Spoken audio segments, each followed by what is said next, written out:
परमेश्वर ने लिखवाया, भाई मांस, मदिरा, सुल्फा, गांजा, ना गुटखा बीड़ी पीना हो, महापाप इनको छूने का ये प्रथम वचन निभाना हो। ये प्रथम वचन है परमात्मा का। सत्संग में परमात्मा ने बताया कि अगर तुम्हारे से बीड़ी का अगर टूटका भी नहीं छूटेगा, तुम क्या भक्ति करोगे, तुम क्या सतलोक जाओगे। तो आप और हम पे तो परमात्मा की मेहर हो चुकी है। बाकी भाई बहनों से हम प्रार्थना करेंगे, अगर आप संत रामपाल जी भगवान का ज्ञान सुन रहे हैं, समझ रहे हैं, तो मात्र उनका ज्ञान सुनने और समझने से आत्म कल्याण नहीं होगा, साथ में आपने इन नियमों को भी निभाते हुए चलना है। ये संकल्प नाम दीक्षा परमात्मा ने क्यों शुरू करवाई? आज हमारे गुरुदेव के लिए सबसे ज्यादा यदि कोई बाधक है, या यूं कह लीजिए कि हमारे पूज्य गुरुदेव आज हिसार जेल में बैठे हैं, अगर वे सबसे ज्यादा अगर किसी से दुखी हैं तो वे केवल अपने भक्तों से दुखी हैं, क्योंकि उनके भक्तों की उल्टी करतूतों के कारण ही आज वे जेल में बैठे हुए हैं।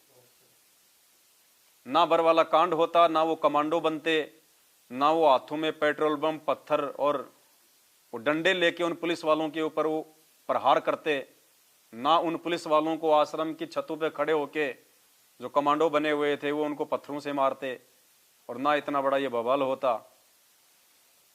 और ये क्यों हुआ बवाल? हम भक्तों की नादानी के चलते, क्योंकि हमारे को दूसरे आदमी ने आके हमारे को आदेश दे दिए कि भाई गुरु जी का आदेश है, और हमने उनको स्वीकार कर लिया। ना कानों से सुना, ना आंखों से देखा हमने। कहते हैं जब तक ना देखे निज नैना, तब तक ना माने गुरु के बिना। गुरु के द्वारा कही गई बातों पे भी यदि कोई तीसरा आदमी हमें कह रहा है, हमें कोई गुरु जी का ऐसा कोई आदेश बता रहा है जो उनके ज्ञान से मेल नहीं खाता, तो परमात्मा ने अपना विधान बताया कि जब तक तुम अपने गुरु जी के मुख से ना सुन लो, तब तक तुमने उन बातों पे यकीन नहीं करना बिल्कुल भी। लेकिन हम डर गए, सहम गए कि भाई हो सकता है गुरु जी ने आदेश दे दिया हो, क्योंकि ज्ञान हमने ढंग से सुना नहीं था, और हम डर गए कि यार कहीं हमारे को कोई दोष ना लग जाए। और हम उन पुलिस वालों को मरने मारने के लिए वहां पे गए थे। हम वहां भगत बनने के लिए बन गए काले कपड़े पहन के कमांडो। और आज उस परमेश्वर के सबसे बड़े दुख और परेशानी का कारण हम उनके भगत हैं। पुण्यात्मा, अगर ये ज्ञान अगर हम समझ लेते पहले परमात्मा की, यदि हम उसके उद्देश्य को, उसके मिशन को समझ लेते कि इस काल लोक में आके भगवान क्यों दुखी है, क्यों परेशान है। अरे वो सतलोक का राजा, उसको क्या जरूरत है यहां पे जेल में आने की? लेकिन वो क्यों आया? वो हमें निकालने के लिए आया।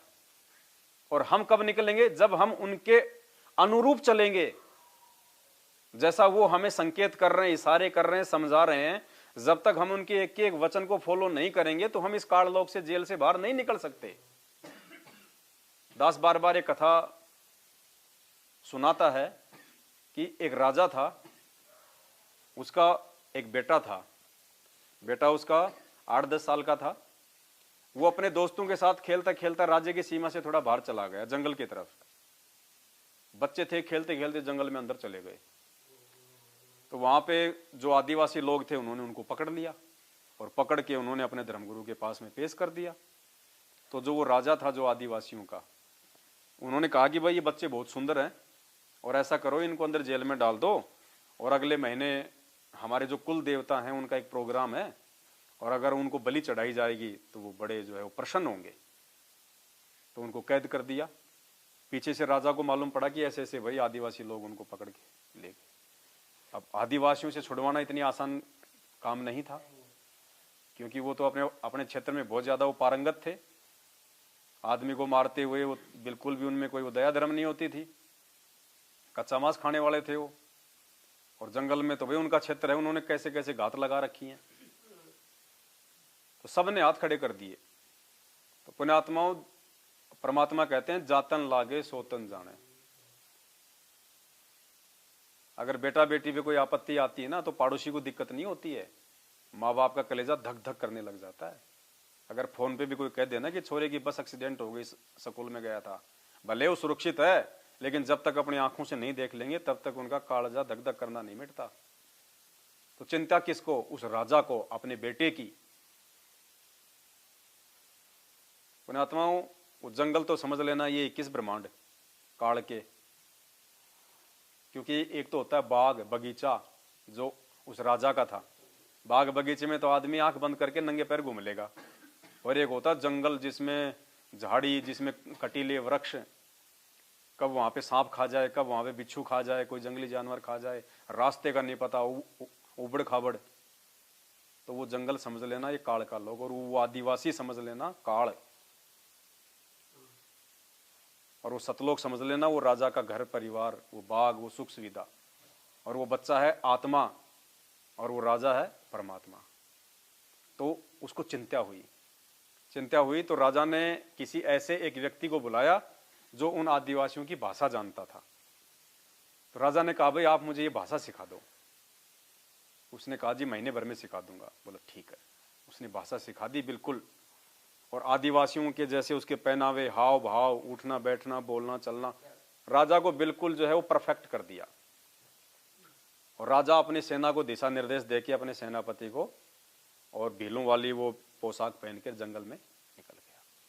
और जैसे वो भीलों के क्षेत्र में पहुंचा तो दूसरे भीलों ने देखा कि हमारा कोई जाति भाई है। संपर्क किया तो बातचीत भी भीलों की, पहनावा भी भीलों का। तो उन्होंने कहा कि बहुत अच्छी बात, आप कहाँ से आए हो? और उस राजा को एक भील समझ के अपने जैसा, और उसको अपने राजा के पास ले गए, सेनापति के पास। अब राजा तो राजा था, वो तो बहुत सारी विद्याओं में वो तो पारंगत था। अब राजा ने तो थोड़े दिनों में ऐसी ऐसी बातें करके, ऐसी ऐसी सेवा करके, और भीलों का जो राजा था, जो वो सरदार था, उसका जो है वो मन मोह लिया। और उस सरदार ने कहा कि आप मेरे पास विशेष सेवा में रहोगे। और थोड़े दिन बाद में कहा कि तू मेरा विश्वसनीय है, मेरा विश्वास पात्र है, ये चाबी पकड़। और एक बच्चा है, और हमने उसको अभी जो है मतलब 5-7 दिन के बाद में हमारा जो कुल देवता का जो फेस्टिवल है, हमने उसकी बलि चढ़ानी है, और ये जिम्मेदारी मैं स्पेशली तेरे को देता हूं, बच्चे का विशेष ध्यान रखेगा तू। बोला जी ठीक है। अब राजा बच्चे के पास गया। अपने आत्मा ये विचार करने की बात है, ध्यान रखना, गुरुदेव सत्संगों में रोते क्यों हैं? खुल के गुरुदेव हमें ये क्यों नहीं बताते कि बेटा मैं तुम्हारा बाप हूं, मैं कबीर हूं? क्यों अपने आप को उसका भेजा हुआ बताते हैं, उसका दास बताते हैं, उसका प्रतिनिधि बताते हैं? हमें अपनी वास्तविक पहचान वो क्यों नहीं दे रहे? क्यों अपने तेज पुंज वाले शरीर को वो हल्का करके आते हैं?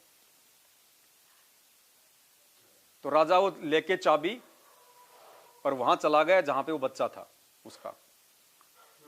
और जैसे राजा उस बच्चे के पास में गया तो राजा ने अपने ऊपर जो है वो कंट्रोल किया, क्योंकि बच्चे की हालत बहुत ज्यादा खराब थी, समय पे खाना नहीं। राजा का बेटा सुबह उठते जूस पीने वाला, पर वहां पे मिले उसको गालियां, थप्पड़। तो बच्चे की हालत बिल्कुल जो है वो खराब हो रही थी, रो रो के उसका बुरा हाल था।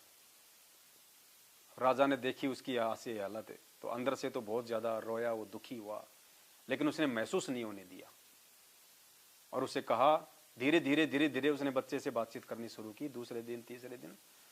और उसको कहा कि क्या तू अपने माँ बाप के पास में जाना चाहता है? हाँ बोले जी जाना चाहता हूँ मैं। रोने लग गया माँ बाप का नाम लेते ही। तो बोला रो मत भाई, एक काम करना, मैं तेरे पिताजी का बहुत अच्छा दोस्त हूँ मैं, और उन्होंने मुझे यहाँ भेजा तेरे को लेने के लिए, लेकिन तू ध्यान रखना, जैसा मैं कहूं वैसा ही करना। अगर जरा सा भी मेरी बात को अगर तूने इधर उधर किया या मेरी कोई भी बात तूने नहीं मानी तो तू तो मरेगा मरेगा, मैं और मरूंगा यहाँ पे, क्योंकि भेद खुल जाएगा, पता चल जाएगा। तो बच्चे को हिम्मत मिली और कहा जी जैसा आप कहोगे मैं वैसा ही करूंगा। तो उनका त्योहार आ गया। अब त्योहार आता है तब बहुत ज्यादा नाचते हैं गाते हैं वो सारे। अब राजा तो राजा था अपना, वहां से कोई नशे की दवा लेके गया था अपनी बांध की पुड़िया, और जो भी वहां पे भोजन, खीर बनी थी, लड्डू बने थे, उसने उसमें सबको डाल दिया। और वो तो शराब स्वरूप पी के, वो तो वैसे आधे नशे में तो वैसे थे, आधा नशा राजा के लड्डू ने कर दिया, और सब नाचते नाचते सब वहीं पे लेट गए। और जब सब नशे में धुत बेहोश, तो राजा तुरंत लेके चाबी जेल में गया, और बच्चे को सारी उसने बातें जो है वो समझा रखी थी, और कहा कि बेटा चुपचाप बोलना मत बिल्कुल भी, और जैसा मैं कहूं वैसा, दौड़ने के लिए कहूं तो दौड़ लेना, चुप रहने के लिए कहूं तो चुप रहना, धीरे चलने को कहूं तो धीरे चलना, चाहे पैर में चाहे तेरे कांटा चुभे, चाहे तेरे ठोकर लगे, चाहे तुझे कितनी पीड़ा क्यों ना हो, लेकिन जैसा मैं कहूं वैसा तू करते रहना। और बच्चे ने वैसा किया, क्योंकि बच्चे को भी अपनी जान वहां से जो है वो छुड़वानी थी। उसने भी वहां के दुख देख लिए थे, बहुत ज्यादा वो कष्ट देख लिए थे उसने।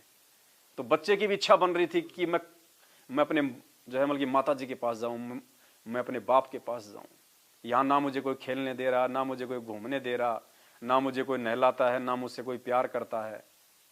और वहां तो सब सारे मेरे ठाठ बाट थे, ना मुझे वहां पे कोई काम करना पड़ता था। मन में आता था मैं खाता था, मैं पीता था, खेलता था, राजा का लड़का था, कोई मेरी तरफ उंगली भी नहीं करता था। यहाँ तो मुझे गालियां मारपीट। तो बच्चे को भी वो तड़प थी, इसलिए बच्चे ने उसका हाथ पकड़ा और तुरंत वहां से वो रातों रात वो तो कोई 50 किलोमीटर खींच गए। बच्चे के पैर छूल गए, पैर में छाले पड़ गए, कहीं पे कांटे लग रहे हैं, कहीं पे राजा को भी ठोकर लग रही है, लेकिन उनको जाना था। और दोनों वहां पे जैसा उस राजा ने कहा वैसा ही उस बच्चे ने किया, और दोनों जो है रातों रात 50 किलोमीटर खींच गए। और सुबह जैसे राज्य की सीमा पे पहुंचे तो राजा ने पहले दिशा निर्देश दे दिया था, सेनापति सेना के साथ में तैयार खड़े थे, और उनको बैठाया घोड़े पे और ले गए राजभवन में। अब राजा ने वो भील वाली पोशाक में ही अपने बच्चे का हाथ पकड़ रखा, मुंह काला कर रखा, यूं धारियां लगा रखी, वो सब ऐसे ही। अब उस बच्चे को उस समय तक भी नहीं पता था कि ये कौन है। उसने ये सोचा कि भाई ये तो मेरे पिताजी का भेजा हुआ ही था, क्योंकि उसने अपने रूप को छुपा रखा था। और जैसे वो गया महल में और उस रानी के पास में बच्चे को छोड़ा, तो बच्चा तो मां से लिपट के रोने लग गया। मां बच्चे से जो है वो लिपट के रोने लग गई।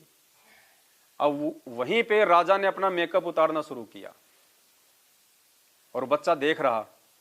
और जब राजा ने मुंह मां धोया, साफ किया, और जब अपने बाप की वास्तविक सूरत को देखा, तो बच्चा तो हक्का बक्का रह गया, चिपट के रोने लग गया अपने बाप के।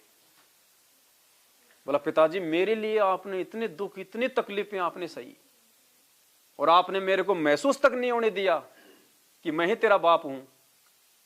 और आप मेरे को दुखों में देखते रहे, आप मेरे को तकलीफों में देखा आपने, मुझे वो कैसे रखते थे, मुझे गालियां निकालते थे, मारते थे, लेकिन आपने भी उनके किसी नियम को आपने नहीं तोड़ा। आपने उल्टा उनको कोई जवाब नहीं दिया, जबकि आप तो राजा थे, आप तो तलवार से उनकी गर्दन काट देते, लेकिन आपने भी वहां पे सहनशीलता दिखाई। बोला बेटा मैंने तो दिखाई सो दिखाई, अगर मेरे वचन को तोड़ देता, अगर मेरे द्वारा बताई गई किसी भी बात को तू अगर हल्के में ले लेता, और जैसा मैंने कहा यदि वैसा तू नहीं करता, बेटा तू वहां से नहीं छूट सकता था, और मैं और मरता तेरे साथ में। तो पुण्यात्माओं, आज ये परमात्मा इस काल भगवान के लोक में, इन पागलों के लोक में, आप और हम जो उनके बच्चे हैं, जो अपनी नादानी के चलते खेलते खेलते आ गए। क्या कहा परमात्मा ने? मालिक ने अपनी वाणी में कहा कि भाई इच्छा रूपी खेलन आया, ताते सुख सागर नहीं पाया। हम भी अपनी इच्छा से यहां पे काल भगवान के साथ में खेलने के लिए आए थे, लेकिन यहां पे हमें वो सुख नहीं मिला जो वहां पे था। और उस बाप को, क्योंकि दर्द उसी को हो सकता है, हम जिसकी आत्मा है, और किसी को दुख नहीं है। वो परमात्मा हमारे लिए यहां पे अपने रूप को रूपांतरित करते हुए स्वयं ये कबीर परमात्मा आज संत रामपाल जी भगवान के चोले में, उनके रूप में, वरना क्या जरूरत है इनको? अरे इतिहास उठा के देख लो, परमार्थ के लिए निस्वार्थ भाव से 28 साल से अपने परिवार को दाव पे लगा के, अपनी नौकरी को दाव पे लगा के, अपने मान सम्मान और इज्जत को दाव पे लगा के, अगर किसी ने 2-2 बार की असहनीय पीड़ा और जेल भोगी है, दुनिया का तिरस्कार और यदि अपमान सहन किया है, तो केवल ये सतगुरु रामपाल जी भगवान है, दूसरा कोई दुनिया में कोई इंसान नहीं। सतगुरु रामपाल जी भगवान की, गुरु रामपाल जी भगवान की जय हो। बंदी छोड़ सतगुरु रामपाल जी भगवान। तो पुण्यात्माओं, आज हमने भी उस बच्चे की तरह थोड़ी सी सावधानी और तत्परता दिखानी पड़ेगी। यदि हम इस काल भगवान के लोक में जो कष्ट हैं, जो दुख हैं, जो ये तकलीफें हैं, जिनको सहने के हम लोग आदी बन चुके हैं, जब तक हम इनको नहीं पहचानेंगे तब तक हमारी सतलोक जाने की इच्छा नहीं बनेगी। अगर हमारी सतलोक जाने की इच्छा नहीं बनेगी तो पिताजी जबरदस्ती लेके नहीं जाएगा। अगर वो बच्चा यदि वो बोल देता वो बच्चा यदि वो बिल्लों के बच्चों के साथ में रम जाता, वहीं पे अपनी मौज मस्ती करने लग जाता और वो कह देता कि नहीं जी मुझे तो आवश्यकता नहीं है, मुझे तो बढ़िया खाना मिल रहा है, बढ़िया पहनना मिल रहा है, सारा काम है यहाँ पे, मुझे कोई दिक्कत नहीं है, तो बाप जो है वो किसको लेके जाता। और उस बच्चे को इस बात का पता नहीं था कि तेरे को तो काटना है, तेरे को खिला रहे हैं पिला रहे हैं तो वो किस लिए पिला रहे हैं? काटने के लिए, क्योंकि देवी खुश करनी है। सुंदर बच्चा, हट्टा कट्टा बच्चा, देवी प्रसन्न होगी। वो बकरे वाला उदाहरण दिया ना परमात्मा ने। कसाई कहीं कहीं से वो बकरे लाएगा, एक बाड़े में छोड़ देगा और बढ़िया उनकी देखभाल करेगा, समय पे चारा, समय पे पानी, सर्दी गर्मी बरसात के लिए शेड लगा देगा, एक नौकर भी छोड़ देगा। और वो बकरे सोचते हैं कि देखो हमारा मालिक कितना दयालु है। और जब वो कभी जाता है उन बकरों के पास में, वो तो यूं हाथ लगा लगा के चेक करता है कि भाई ये 5 किलो का हुआ या 10 किलो का हुआ, अब ये काटने लायक हुआ है कि नहीं हुआ। और वो बकरे उसको चाटते हैं कि देखो हमारा मालिक हमसे प्यार कर रहा है। तो पुण्यात्माओं, ये सुख सुविधा जो इस काल भगवान ने हमें दी है ना यहाँ पे, ये हमारे को फंसाने के लिए। परमात्मा कहते हैं खाई खुराका पैणी पुसाका और यम का बकरा पलता है। हम इस काल भगवान के बकरे हैं हम। ये हमारे ऊपर बाहर चढ़ रहा है। ये धरती से जो हम ठंडा गर्म ये जल पी रहे हैं, मीठा जो जल पी रहे हैं, ये हमारे बाप का नहीं है, काल भगवान का है। ये जो हवा चल रही है ये किसकी है? काल भगवान की। इसने तप करके लिए हैं। ये पांचों तत्व है, पृथ्वी अग्नि जल वायु आकाश, ये तीनों गुण इसने ये तप करके लिए हैं। तो हमारे ऊपर इनका ऋण चढ़ रहा है। ये ऋण उतारने के लिए परमात्मा यहाँ पे हमारे को भक्ति और ये नियम दिए हैं। अब मटके में मान लो हमारे को जल भरना है, तो भरेंगे तो उसमें जो है भरा जाएगा, और यदि उसमें छेद कर दिया जाए तो आप उसमें भरते रहो, उधर से निकलता जाएगा, भरेगा नहीं वो। तो परमात्मा ने मंत्र दे दिए इस काल भगवान की ऋण उतारने के लिए। और यदि हम इसमें कोई पंचर कर देंगे, अपने कोई नियम या अपनी कोई मर्यादा को खंडित कर देंगे, तो भक्ति हमारी निकलती रहेगी उधर से, वो प्रेशर बनेगा ही नहीं। और बिना प्रेशर के फिर हम सतलोक नहीं जा पाएंगे। तो ये प्रथम नियम बताया इस परमात्मा ने हमारे को। तो पुण्यात्माओं, जब वो परमात्मा हम नीचों के लिए, वो सतलोक का राजा, ये शहंशाह, अरे दास तो खाली 2.5 महीने जेल रह के आया है, और 2.5 महीने में मुझे ये था कि मैं यहां से मैं कब बाहर निकलूं। परमात्मा तो 8 साल से इंतजार कर रहा है कि कब मेरे बच्चे मेरे दिखाए रास्ते पे चलें, और मैं उनकी भक्ति क्रियाओं से प्रसन्न होके कि उन्होंने मुझे पहचाना कि नहीं पहचाना, मुझे भगवान माना कि नहीं माना, कि अब भी ये मुझे गांव धनाने का रामपाल ही कहेंगे जब मैं बाहर जाऊंगा। तब क्या अब भी जब मैं बाहर जाऊंगा तो ये मेरे सामने और वो दाढ़ी मूंछ वाली फोटो को भगवान मान के क्या उसको भोग लगाएंगे? क्या ये उसके आगे आरती करेंगे? क्या अब भी मेरे बच्चे मुझे नहीं पहचानेंगे? वो इसी बात का इंतजार कर रहा है पुण्यात्मा। वरना उनको कोई रोकने वाला नहीं, जेल में उनको कोई बैठाने वाला नहीं है। तो हमने विचार करना होगा, दूसरे भाई बहनों को भी हमने समझाना होगा। लड़ना झगड़ना हमारा मार्ग है नहीं। एक बार संदेशा जरूर देना है, भले वो नाराज हो या चाहे जो मर्जी हो।